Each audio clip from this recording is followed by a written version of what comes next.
Liverpool, good afternoon and welcome. Thank you for an incredible turnout. I kind of feel like coming off the back of a pandemic, you sort of wonder, like throwing a birthday party, is anyone going to come? And the answer is yes. Look at it, it's absolutely packed in here. It feels so good to be back at real press conferences and moving forward to what is, quite frankly, the biggest night of boxing we've ever put on in Liverpool. This is the best Saturday night fight card we've put on, I think, since I've promoted boxing. I can't thank the fighters enough for taking so many big challenges on this card. This is exactly what we want from boxing. Of course, Saturday, October 9th at the M&S Arena in Liverpool, live on DAZN all around the world. An incredible, incredible night of boxing, headlined by the all-Liverpool clash between Liam Smith and Anthony Fowler. This fight is a fight that, quite frankly, 2 or 3 months ago, I hadn't even thought about. Liam Smith went to Russia. He got robbed of a decision out there in a fight that probably should have taken him on to challenge for a world title. Anthony Fowler, under the tutelage of Shane McGUIGAN, has improved and wants all the big challenges. Ted Cheeseman gets to fight Troy Williamson. That's out. Scott Fitzgerald's not ready. And I just sat there one day and thought, Smith Fowler. And I think both camps were quite shocked when I suggested it, but both camps considered the fight. Both camps believed they could win. From Liam Smith's side, he says, yeah, I beat Anthony Fowler, no problem. For Anthony Fowler's side, he says, I believe I can win this fight, and this takes me to a whole new level in my career. We'll hear from those guys for the main event shortly, but the card is absolutely fantastic. Some of those are here today, some of those are not with us. One of the best amateurs in the history of amateur boxing, Peter McGrail, will make his professional debut on the card on October 9th. What a setting for him in front of 9,000 people in the arena. Unfortunately, he has tested positive for COVID. He's fine, but he's in isolation at the moment. And JJ Metcalf as well will fight Kieran Conway. JJ is training away right now. He's not with us today, but another example of a tremendous matchup between two guys willing to roll the dice. As I said, the co-main event, Ted Cheeseman against Troy Williamson. What a fight. Two guys that just always in tremendous, tremendous fight. Ted Cheeseman, I think, deserves so much credit, and I think we should really appreciate him for the fights that he's in. Last time out, a fight of the year contender against JJ Metcalf in Gibraltar. Troy Williamson's looked fantastic lately. Massive chance for him.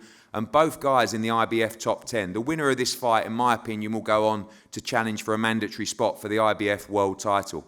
Shannon Courtney will defend her WBA world bantamweight title, super bantamweight title, in fact, against Jamie Mitchell from the States, also on this card. Sol Dakers will fight Kamil Sokolowski. Tremendous heavyweight fight, moving at a tremendous, tremendous rate.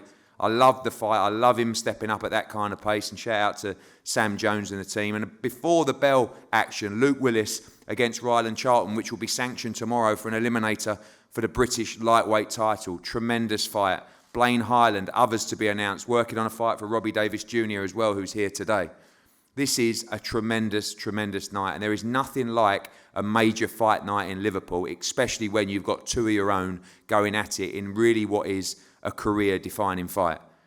We're going to start down on the table beneath me. Sol, we'll start with you. Sokolowski was a guy that you fancied in your debut. We saw him beat David Adelaide recently, a big upset there. And I know he didn't get the decision, but we saw it for everyone to see. This is the kind of fights that you want to really test yourself on a great card. Yeah, absolutely. Like you say, Sokolowski's one of those. He's a bit of a boogeyman for your up-and-coming prospects.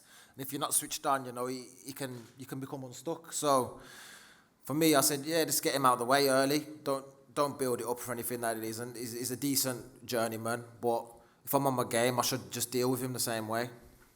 Obviously, tremendous amateur pedigree as well, but what a time to be a heavyweight in the UK. I know obviously you've got AJ topping the tree, Tyson Fury, Joe Joyce going well, Daniel Dubois, but sort of more in your sights, you've got those guys. I mean, Alan Babbage is just causing tremendous scenes around right now. Great win for Fabio Wardley. These are guys that you feel you're 3 or 4 fights away from as well. Yeah, definitely. Like you say, the heavyweight scene domestically really is leading the charge in the world. So if you can get your foot in and make a good statement right here in Britain, you're up there with the world's best. So that's where I want to be myself. So just take myself each fight as it comes and keep stepping up and get to those levels. Hopefully, next 3 or 4 fights, I'll be knocking on the door for something, at a good level. And finally, I know obviously you turned pro previously and you've began your journey in the pro ranks, but a tremendous performance from your GB teammates out in Tokyo. Tremendous scenes. Yeah, they've absolutely smashed it. The medal haul they've got is, like you say, it's the best in over 100 years. So it just goes to show the work that's been put in the GB squad. I was part of it for the last 4 years myself. And, they work extremely hard and it's all come together for this Olympic Games. Thanks, Sol. Luke, tremendous opportunity for you to fight in Liverpool. Tony Bell, you not left me alone for opportunities for you. You got one out in Spain last time. It was a really good fight to get back in the groove. This one, though, I think everybody looks at this as what can only be a tremendous fight with Ryland Charlton. Yeah. I just want to thank yourself and Matchroom and Tony for getting me on the card. It only took 5 years, but I'm here, you know what I mean? And I couldn't ask for a more perfect opponent. Is that when you started growing that beard? Yeah, I'm just looking forward to getting in there and showcasing my skills and showing what I'm about. Last time out was a great fight for you. I was there in Spain, lively opponent who came to win. Really the perfect kind of fight to prepare you for this. We know you've been inactive, but that was a really solid performance from you out there and good to get those rounds before going into such an important fight in your career. Yeah, definitely. He was coming forward, he come to win. And I only had a week's notice to prepare for that fight, and now I've had 9-10 weeks for this, so you'll see a lot better Luke Willis come October 9th. Thanks, Luke. Ryland, I've never known you to turn down a fight. Remarkably moving from 147 pounds down to 135 pounds. New training team as well. Going to be a tremendous fight. Coming into the backyard, which I know you don't mind at all. Going to be a huge crowd in there. You ready for this opportunity in the lightweight division? Yeah, I can't wait for it. And thank you for the opportunity, Matchroom, Eddie Hearn, and DAZN. Yeah, it's going to be good. And finally dropping down to lightweight is what I needed to do. I tested it at welterweight. Far too big, but you see what I do at that weight. And I'm going to take over this lightweight division. Obviously, you've been in some big fights recently. The big win over Joe Laws, firstly, and then defeat to Florian Marku as well. But been part of these shows now, feel comfortable, and going to be great to see the crowds back because both of those ones were behind closed doors. Yeah, for sure. That's one thing I'm really looking forward to is having all my fans and home Norwich, everyone there kind of thing. So yeah, I'm looking forward to it and roll on the lightweight division. Look forward to a great fight between Luke Willis and Ryland Charlton. Kieran Conway, you are game as they come, mate. You've just gone over to Texas in front of 74,000 people to fight Suleiman Sissoko. You turned up on Wednesday because you were waiting on your visa. You went out, you put 10 rounds, you dropped him. I know you weren't 100% satisfied with your performance. Most people come back into an easy fight. You get offered JJ Metcalf in Liverpool and you say, yes, please, thank you very much. Big fight for you October 9th. Yeah, massive fight. And yeah, I am game. I'll keep coming. I don't want to come back to these easy fights. And I want these testing fights. I want these fights at the top of the domestic division. I want to prove myself. Hopefully James Metcalf brings the very best of him because I'm bringing the best of me. And when you're sitting there thinking, Cheeseman, Fowler, Fitzgerald, who can we put together? You're going to think Kieran Conway because this is going to be a performance of my life. I'm bringing the best of me. This is a performance, if you win this fight and win it well, you'll be all those names you just mentioned, you'll be right at the top of that tree. Great experience for you as well last time out at the Dallas Cowboys Stadium. Yeah, it was a massive experience. I took a lot from it, in and out of the ring. A lot of experience coming from there, a lot of knowledge. And I'm going to showcase that the next time out. And I look forward to it. It's going to be a great opportunity, a massive show, and hopefully a buzzing crowd because I'm looking forward to it. Well, we look forward to that. JJ Metcalf as well. Big respect to him. Come back after that war with Ted Cheeseman, ready to jump straight back in a fight that both guys must win. We go to the top table to talk about two tremendous light middleweight matchups. Firstly, Troy, welcome. I know you've been looking for this opportunity for a long time. You were made mandatory by the British Boxing Board of Control. Ted Cheeseman said, no problem. I stuck in the purse bid. Won it comfortably, which is never nice. I like to win it just marginally, but won it comfortably from your other promoter. And a massive fight on a massive card, and looking forward to this opportunity.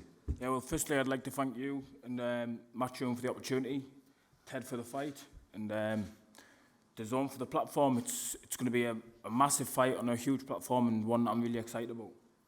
Obviously, both tremendously ranked with the IBF. I know it is for the British title that obviously you want to win badly, but this mix right now, obviously the main event and Metcalf against Conway is such a great division domestically, but this is one that could also lead to some huge fights worldwide. Yeah, exactly what you just said. The British title is every British boxer's dream to win, unturning professional, and I've got the chance to do that on October the 9th. I've been saying for a lot of years now that I believe that I'm the best super welterweight in Britain, and I've got the chance to prove that on October the 9th.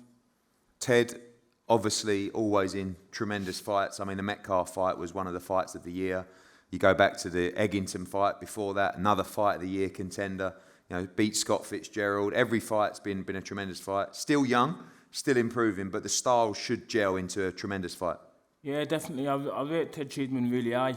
He's a great guy in the ring and out of the ring. But on October the 9th, we put friendship aside and it's all down to business.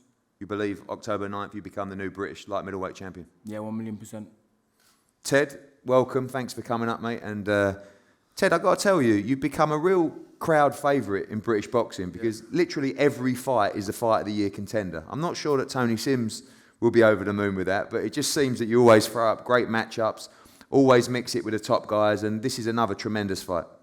Yeah, it's a really good fight for me. Another undefeated fighter, a good fighter, to prove myself again and again. And I believe for me this is my last hurdle before I push on in my career and move past the British level.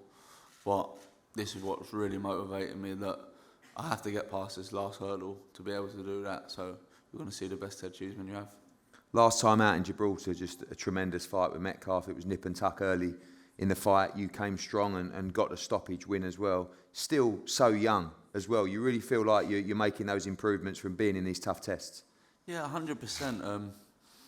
I think if you can see in the last couple of fights, I'm hurting fighters now, a lot more maturing. I got Metcalf out there last time. He was a really strong, tough man. Do you know what I mean? He didn't look like he was going to be took out of there. And I think with all the experience I've picked up and the more I'm maturing, the more I'm learning, I think when I get in the ring now, everyone don't know what I'm going to do. They don't know if I'm going to fight, whether I'm going to box. There's a plan A, B and C, and I just believe the experience will take me all the way in this fight. I won't ask you for your picks, but obviously two other fights that I'm sure you're excited about on the card. Kieran Conway against JJ and Liam against Anthony Fowler. Two great matchups. Yeah, they're both really good fights, and I'm looking forward to watching them, and may the best man win in both of the fights. Thank you, Ted. Thank you, Troy. Tremendous fight for the British light middleweight title. We go on to the main event. Liam Smith against Anthony Fowler. We'll start with Shane McGUIGAN, who's up here. Shane, tremendous work with Anthony Fowler. The improvements are there, but this is a whole nother level for Anthony Fowler to step up to. I know when this fight was mentioned to you guys, you wanted to get through fight camp. You did that against a tough Rico Muller, but this is a big step up, but one you as a team are particularly excited about. Oh, massively so. This is a huge step up. Like, we can't obviously make any mistake. Liam Smith is the number one light middleweight in Britain. He's a former world champion. He's been in with Canelo. He's been in with Munguia. He is the best fighter in the division. But I just think with Ted and Troy boxing and a lot of other options, when you put it to us, it's an opportunity that Ant has to take. You know, he's 30 years of age. It's an opportunity that I believe he's going to grab with both hands and win. So it's a fantastic fight, and I'm really looking forward to it. When you talk about what's on the line for both guys as well, you sort of weigh it up, and you know Liam Smith is very confident about victory in this fight. Defeat would be crushing for his world title ambitions, and for Anthony, you know, the same. But also he steps back to the British level if he does lose this fight. But do you feel like Liam Smith has more to lose in this fight, and it's a kind of roll of the dice for Anthony Fowler, or as a team you're not really seeing it like that? Yeah, a little bit, yeah, but not. But you know, I wouldn't be taking this fight if I didn't believe that Anthony's going to win. And I believe that, you know, this is if Liam loses to Anthony Fowler, he's in a bad place. But that's why he's taking it. He's confident of winning. But I believe we're going to come away with a victory. And stylistically, the city of Liverpool, with everything considered, can only be a tremendous fight on October 9th. Oh, amazing. Yeah, get your tickets. Anthony, welcome. We haven't heard too much from you from this fight because obviously you just had a fight. You also the birth of your son. Congratulations. Yeah. You're still looking in tremendous shape. I'm sure you'll be back in camp, or you're probably already in pre-camp now. But this fight, I remember you saying that you wanted to be involved in massive fights in Liverpool. You wanted to headline this arena. I don't think it gets much bigger than that. You know, you sat down, you said, well, good turnout. You know, I don't think necessarily you know how big this fight is. 9,000 in the arena. This is going to sell out real fast. The opportunity of a lifetime for you on October the 9th. Yeah, it's a dream come true, mate. I've always wanted to sit here as main event in Liverpool, so it's a dream come true. Obviously, under no illusions, I'm up against it. Liam's a top world-class fighter. He's proven that, but I'm 30 years of age. I can't sit around waiting for all these fights that aren't getting made. So I've got to, like you said, roll the dice, and I'm confident, mate. I'm at my peak. I'm at my best, and I'll be at my best come the 9th. Seen Liam be quite bullish in this fight, extremely confident going into this. Sometimes, you know, you don't necessarily see that from him or talk too much, and he seems extremely confident as well. And do you see yourself as a big outsider in this fight? I know you are a slight betting outsider in this fight, but you know Liam Smith, you've watched him over the years. You truly believe deep down that you can win this fight and this massive fight for Liverpool. Of course, mate, I wouldn't be sitting here if I didn't think I could win. Obviously, he's going to be confident. He's boxed a lot higher level, but I've done a lot of good stuff behind closed doors in sparring. I've been sparring world champion since I was a kid, so I know what I'm capable of. I just need to perform it on the night, and I've got to show something I haven't shown before. I understand that, but I've had 16 fights, and most of them have been quite easy. I haven't really been tested. I've obviously lost that fight early on in my career, but I've regrouped, got a new coach. We've had 4 fights, 4 knockouts, and I'm on my way up, mate. I'm coming to my peak.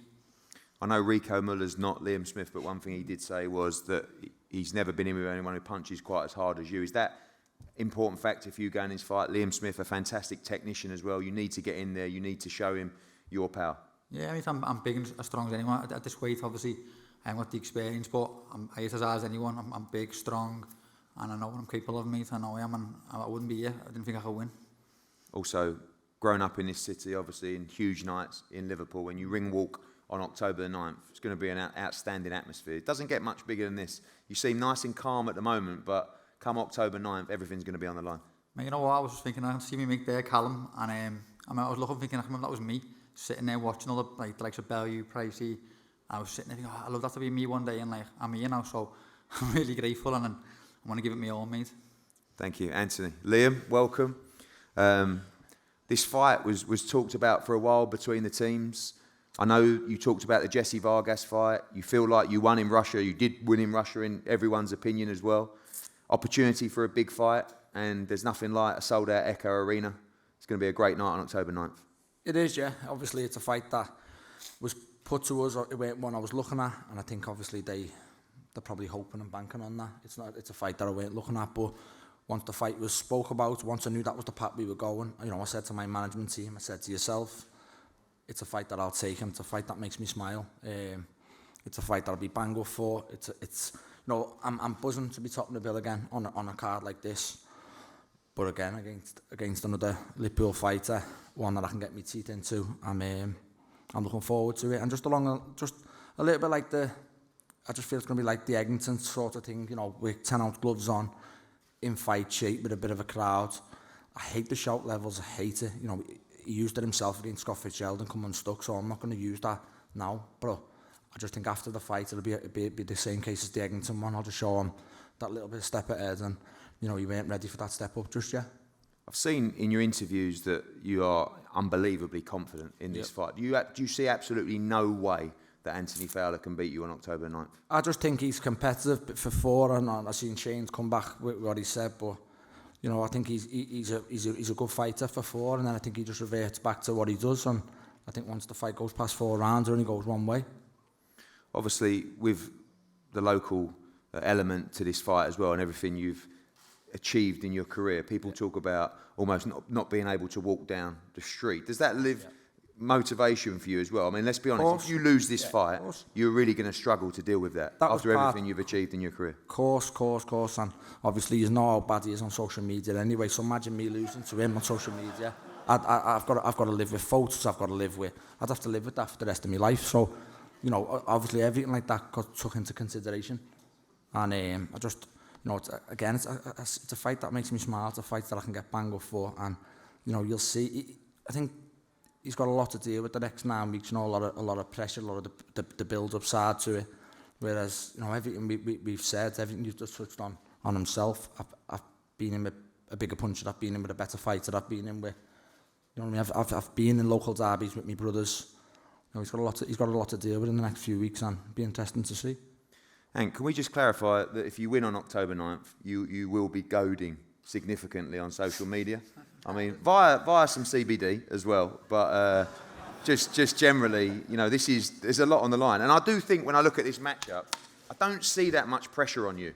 Yeah. Because, again, if you lose this fight, and I know you'll be devastated, but many people believe you may lose this fight. If he loses this fight, then he's going to really struggle to deal with it in terms of everything he's achieved in his career. Do you see that element as well, or you put that pressure on yourself regardless? You know what, mate, I'm not even lying. I haven't had a chance to think about it, mate. I've just come out of a fight, went home to a baby crying, mate. I've just had a bit of a stressful week. So I'm just having a chance to sit down and think about it all. When I get back to camp with Jay, I'm going to completely switch on fight mode, but I wouldn't go with him at all, mate. I've got a lot of respect for the guy. He's been a world champion. His brothers, they've all done amazing, mate, for the city. I've got nothing but respect for them all. It's just a fight, mate. It's just a job. I used to look at boxing different years ago. Now I look at it as a job, mate. At the end of the day, when I retire, after another kid sitting here, it's just a big merry-go-round. It's not me life boxing. Boxing's my job. And this fight, it's just business, nothing personal. Shane, just to ask you, I know that you've been involved in a lot of fights where there is bad blood. I know this is not a fight where there's bad blood just yet anyway. Is it up to you to keep Anthony calm in this camp? I mean, you go back to, you know, the crazy nights of Frampton Quig and stuff like that. Is it about keeping Anthony focused on the job? It is a massive occasion. Liam's boxed on those big stages before. I'm sure there'll be a little bit of trying to get under people's skin and stuff like that. Is it a case of staying calm and locking yourself down in London for this camp and getting it absolutely spot on? Definitely, but you know, it all just goes out the window once that first bell's rang. Do you know what I mean? So, fight week's going to be a challenge because it's something new. It's the pressure, you know, being headline and obviously a local derby as well. So that's going to be something new. But he sort of had that with Fitzgerald, and like it's just another experience for him. But I don't believe it's going to hinder his performance now. Liam, last one with you as well. People talk about Anthony Fowler's power. I mean, I know that, you know, you haven't gone too deep into that. There have been a lot of people that are saying it. Wary of that power, and ultimately you believe you're going to break him down, and you believe you'll stop him on October 9th? Yeah, 100% I do. But I'll be wary of his power the same way I'd be wary of anybody's power sitting on this table. You know, he's got 10-ounce gloves on. I'm not deluded. I've been in boxing a long time, and I think one shot can change a fight with any fight in question. But people are getting a little bit mixed up. I'll ask you a question. If Anthony loses, where does he go? He's 30. No, I think he fights the guys that, you know, we talk about, European title, you know, Conway, Metcalf, these kind of guys. I think that for him, it's an opportunity to jump a whole new level that he's at the moment. Yep. And I think it is a little bit of a shot to nothing. For you, I think you want to go out and you want to fight Jesse Vargas, you know, in those kind of fights. And if you win this fight, you're going to fight all those guys. But if you lose this fight, then I think it's your lot. Yeah, it is. And I know that's the pressure. No, but that's the pressure for you. And I think that's what's so fascinating about the fight. Because you want to be at world level. And if you don't beat Anthony Fowler, I think that will make your mind up where you want to be. That's the pressure on you. The pressure on Anthony is, yeah, it's a bit of a shot to nothing. But ultimately, you're from Liverpool. Yeah. The time this fight comes around, everyone's talking about it. There's 9,000 people in the arena. This is bragging rights, but this is two guys going on who want to achieve bigger things. And for you, get back to those levels. But my point being, though, is people are forgetting Anthony's 30. He's got it. He's saying, like, well, why did he take this? Or, if, you know, why he didn't really have to. He did. As Shane said, days about tied up for the British title. You know, he had to take this fight. He's 30. You know, but I'm on about, like, so if he loses this fight, why should one of these fight him? He stepped up to Fitzgerald and he lost, and he stepped up again and lost. So if I'm in their position, I'm not giving him an opportunity. So that was my point being. He's 30. He's got to take this fight, and you know that's where it lies. Right. And finally, prospect no more. That's all right. Well, I just want to get your analysis on two other fights because I know you love your boxing, and I want to ask you as well, Anthony. No picks, but Ted against Troy Williamson, tremendous fight, and Kieran against JJ Metcalf, both coming back into a real tough fight.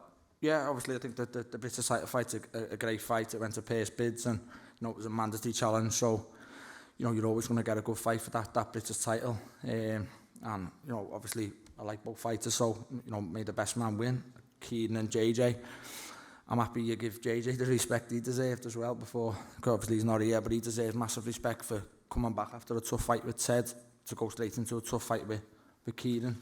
And again, I think that's going to be a great fight, and, you know, I like Keaton as a fighter, but obviously I'll be rooting for JJ in that one.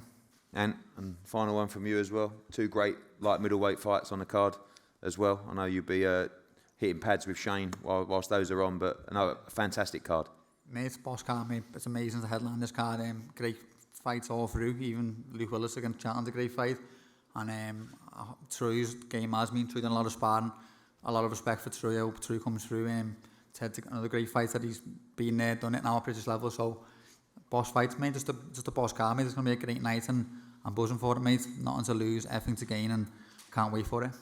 Thank you, Anthony. Thank you, Liam, as well. This is a tremendous card. October 9th goes on sale Thursday to Fight Pass members, Friday on general sale. An absolute hell of a night in Liverpool, live on DAZN, October 9. We're going to have head-to-heads up here shortly. Thanks, everyone, for showing up. Thank you.